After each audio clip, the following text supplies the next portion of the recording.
Também era sensato o seu pensamento em oposição às coisas subjacentes à organização. Era também uma palavra para falar e a perfeição das coisas desse tipo.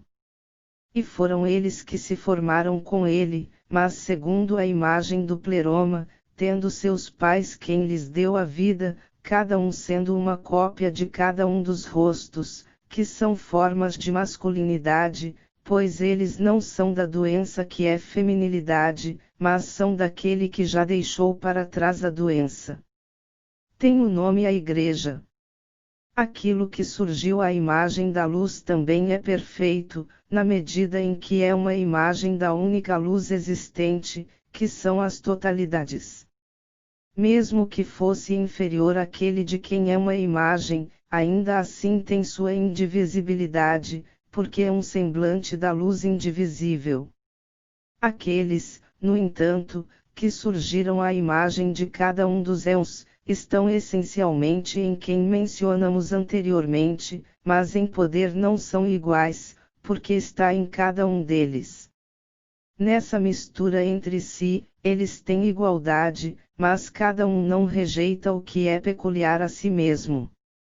Portanto, são paixões, pois paixão é doença, pois são produções não do acordo do pleroma, mas deste, prematuramente, antes de receber o Pai. Portanto, o acordo com sua totalidade e vontade foi algo benéfico para a organização que estava por vir. Foi-lhes concedido atravessar os lugares que estão abaixo, uma vez que os lugares são incapazes de acomodar sua vinda súbita e apressada, a menos que eles venham, individualmente, um por um. A vinda deles é necessária, pois por eles tudo será aperfeiçoado. Em suma, o Logos recebeu a visão de todas as coisas, aquelas que preexistem, e as que são agora, e as que serão, desde que ele foi encarregado da organização de tudo o que existe. Algumas coisas já estão em condições de surgir, mas as sementes que devem ser ele tem dentro de si, por causa da promessa que pertencia àquilo que ele concebeu, como algo pertencente às sementes que devem ser. E ele produziu sua prole, isto é, a revelação daquilo que ele concebeu. Por um tempo, no entanto, a semente da promessa é guardada, para que aqueles que foram designados para uma missão possam ser designados pela vinda do Salvador e daqueles que estão com ele. 10. A organização. É apropriado, pela oração que ele fez e pela conversão que ocorreu por causa disso, que alguns pereçam, enquanto outros se beneficiam, e outros ainda sejam separados. Ele primeiro preparou a punição daqueles que são desobedientes, fazendo uso de um poder daquele que apareceu, aquele de quem ele recebeu autoridade sobre todas as coisas, de modo a se separar dele.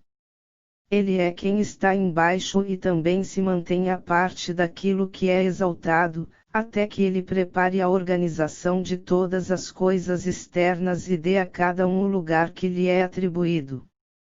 O Logos estabeleceu-se a si mesmo, a princípio, quando ele embelezou as totalidades, como princípio básico e causa e governante das coisas que vieram a ser, como o Pai, aquele que foi a causa do estabelecimento, que foi o primeiro a existir depois dele.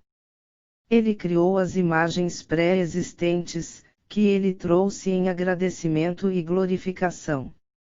Então ele embelezou o lugar daqueles a quem ele havia produzido em glória, que é chamado de paraíso e prazer e a alegria cheia de sustento e a alegria, que já existe.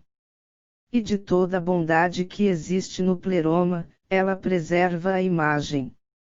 Então ele embelezou o reino, como uma cidade cheia de tudo agradável, que é o amor fraterno e a grande generosidade, que é preenchida com os Espíritos Santos e os poderosos poderes que os governam, que o Logos produziu e estabeleceu em poder.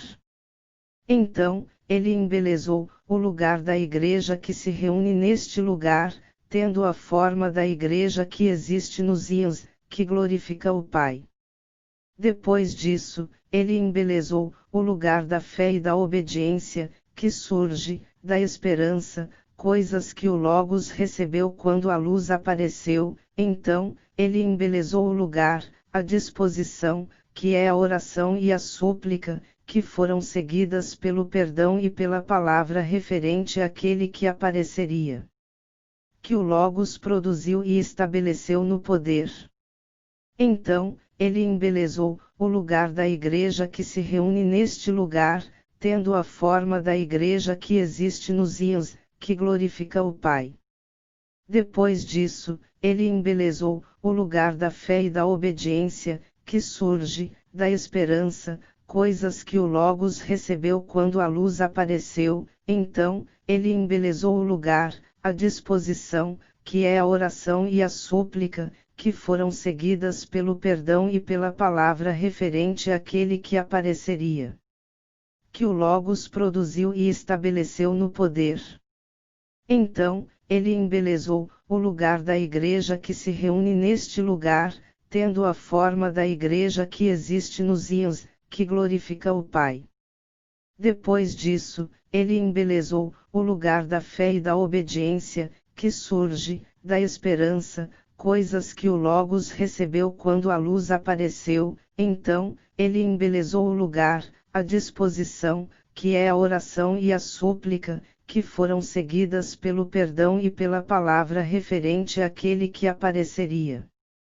Depois disso, ele embelezou o lugar da fé e da obediência, que surge da esperança, coisas que o Logos recebeu quando a luz apareceu. Então, ele embelezou o lugar, a disposição, que é a oração e a súplica, que foram seguidas pelo perdão e pela palavra referente àquele que apareceria.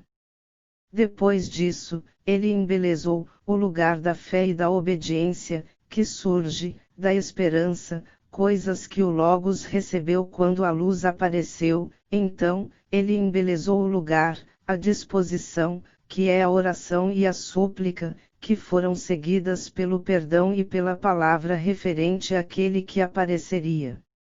Todos os lugares espirituais estão em poder espiritual. Eles são separados dos seres do pensamento, uma vez que o poder é estabelecido em uma imagem, que é aquela que separa o pleroma do Logos, enquanto o poder que é ativo em profetizar sobre as coisas que serão, dirige os seres dos seres. Pensamento que surgiu para o que é pré-existente, e não lhes permite se misturar com as coisas que surgiram através de uma visão das coisas que estão com ele. Os seres do pensamento que estão do lado de fora são humildes, eles preservam a representação do pleromático, principalmente por causa do compartilhamento dos nomes pelos quais são bonitos. A conversão é humilde para com os seres do pensamento, e a lei também é humilde para com eles, a lei, do julgamento, que é a condenação e a ira. Também humilde em relação a eles é o poder que separa aqueles que caem abaixo deles, os envia para longe e não lhes permite se espalhar sobre os seres do pensamento e da conversão, que, poder, consiste em medo e perplexidade, esquecimento e espanto. E ignorância e as coisas que surgiram à semelhança, através da fantasia. E também estas coisas, que eram de fato humildes, recebem os nomes exaltados. Não há conhecimento para aqueles que deles saíram com arrogância e desejo de poder, desobediência e falsidade. A cada um ele deu um nome, já que as duas ordens estão em um nome. Os que pertencem ao pensamento e os da representação são chamados de os certos e psíquicos e os ígneos e os do meio. Aqueles que pertencem ao pensamento arrogante e os da semelhança são chamados de esquerda, Elic, as trevas e a última. Depois que o Logos estabeleceu cada um em sua ordem, tanto as imagens quanto as representações e as semelhanças. Ele manteve o éon das imagens puro de todos os que lutavam contra ela, uma vez que é um lugar de alegria. No entanto, para aqueles do pensamento, ele revelou o pensamento que havia retirado de si mesmo, desejando atraí-los para uma união material, pelo bem de seu sistema e morada, e para que eles também produzissem um impulso de diminuição de sua atração pelo mal, para que não se regozijem mais na glória de seu ambiente e se dissolvam, mas possam ver sua doença na qual sofrem, para que possam gerar amor e busca contínua por quem é capaz de curá-los da inferioridade. Também sobre aqueles que pertencem à semelhança, ele estabeleceu a palavra da beleza, para que pudesse trazê-las à forma. Ele também estabeleceu sobre eles a lei do julgamento. Mais uma vez, ele estabeleceu sobre eles os poderes que as raízes haviam produzido em seu desejo de poder. Ele os designou como governantes sobre eles, de modo que, pelo apoio da palavra que é bela, ou pela ameaça da lei, ou pelo poder do desejo pelo poder, a ordem possa ser preservada daqueles que a reduzirão ao mal, enquanto o Logos está satisfeito com eles, uma vez que são úteis para a organização. Para que ele possa trazê-los para uma forma. Ele também estabeleceu sobre eles a lei do julgamento. Mais uma vez, ele estabeleceu sobre eles os poderes que as raízes haviam produzido em seu desejo de poder.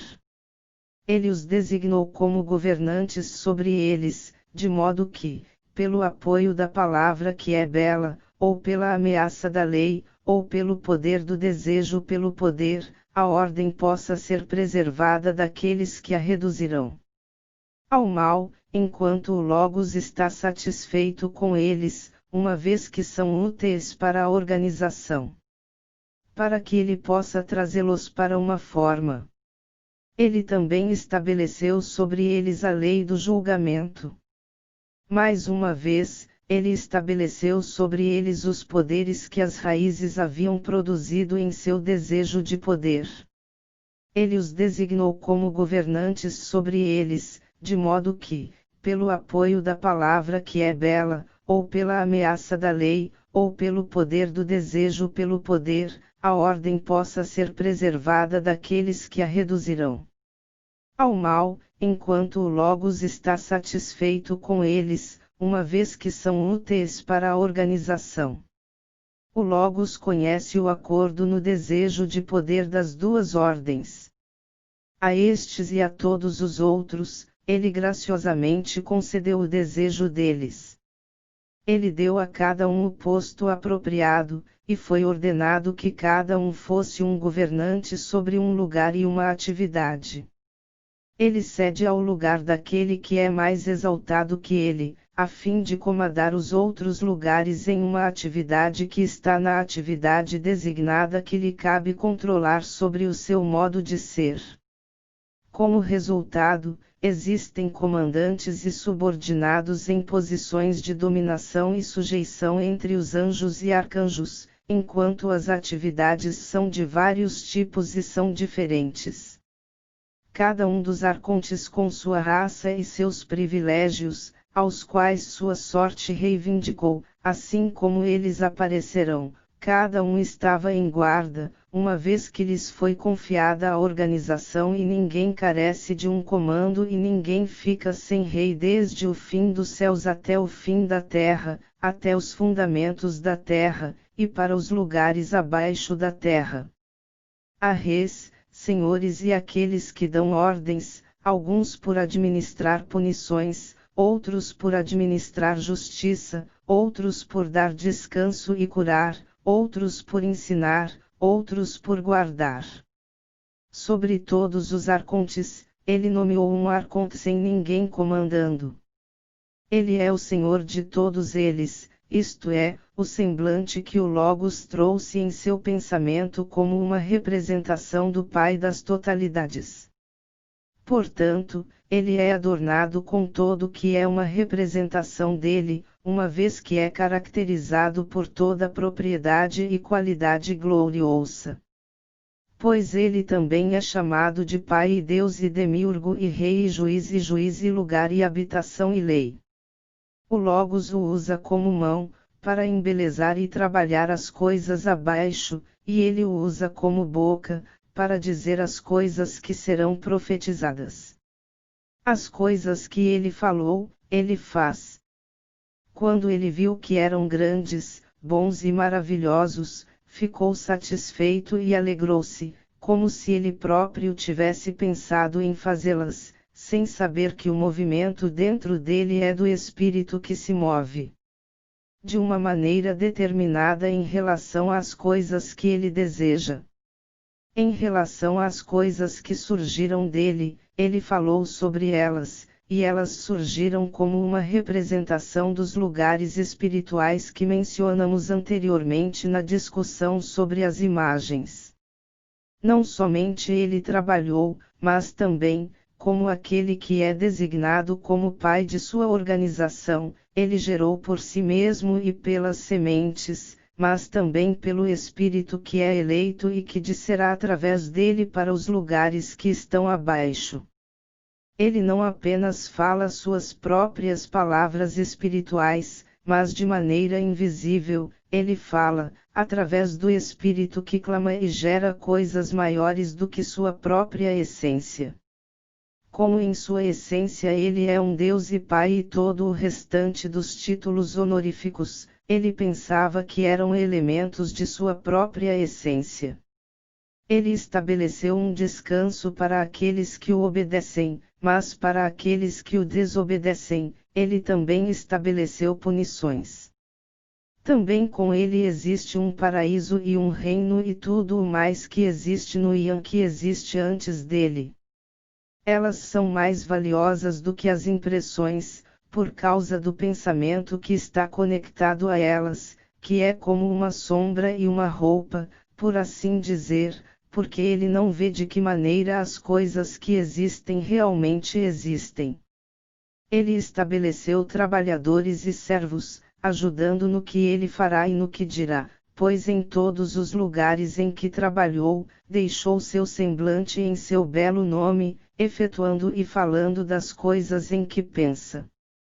Ele estabeleceu em seu lugar imagens da luz que aparecia e daquelas coisas espirituais, embora fossem de sua própria essência.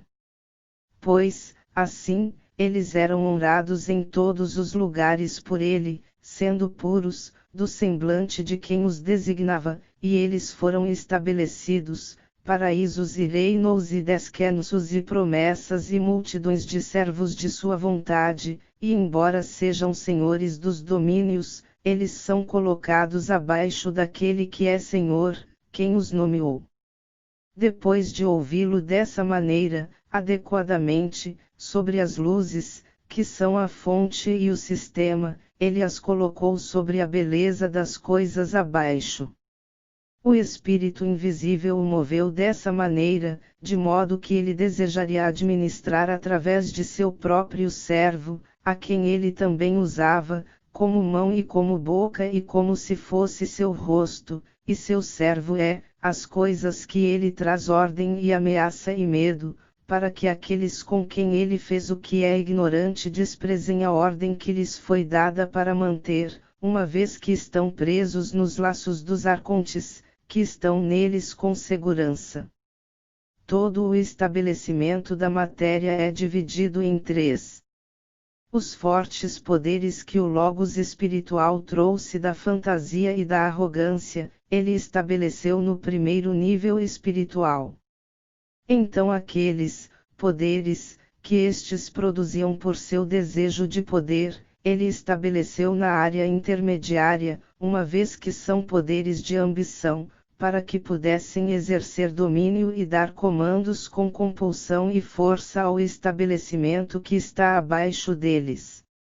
Aqueles que surgiram por inveja e ciúme, e todos os outros filhos de disposições desse tipo, ele estabeleceu uma ordem servil controlando as extremidades, comandando todos os que existem e toda, o reino da geração, de quem vem rapidamente destruindo doenças que desejam ansiosamente gerar, quem é algo no lugar de onde é e para onde retornará. Portanto, ele designou sobre eles poderes autoritários, agindo continuamente sobre a matéria, a fim de que os filhos daqueles que existem também possam existir continuamente. Pois essa é a glória deles. Parte 2.